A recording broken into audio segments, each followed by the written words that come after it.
Kita belok kiri.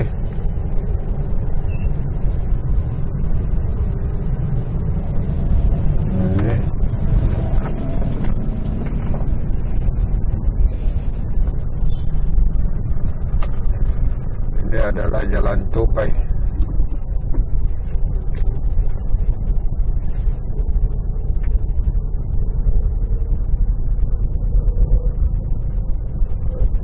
Jalan Tupai.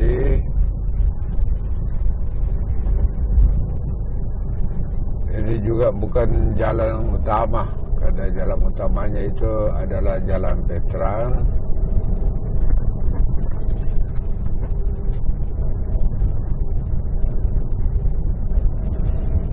Ini Jalan Tupai.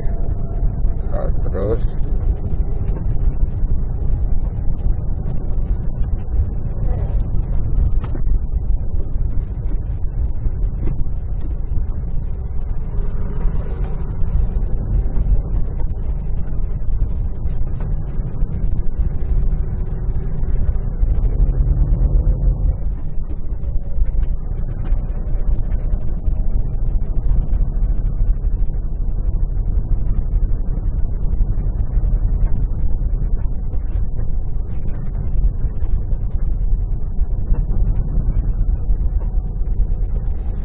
ini masih Jalan Tupai. Jadi masih di sini ada jalan macan, Jalan Tupai, Onta Lama. Jadi semua jalan di sini adalah nama binatang.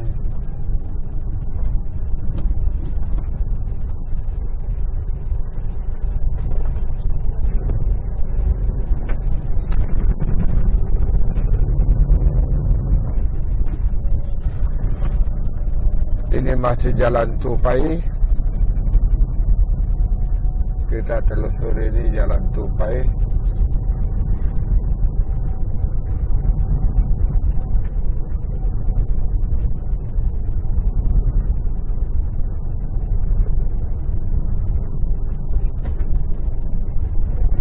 Juga ada masjid sangat indah di Jalan Tupai.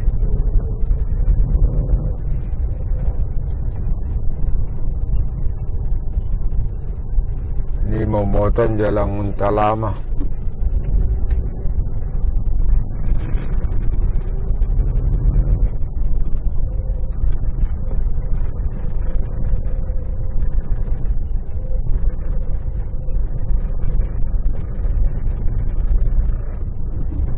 Jalan Tupai.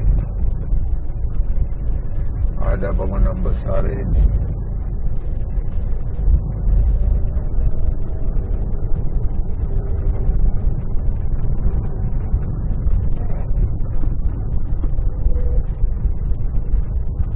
Ini batasnya Jalan Tupai.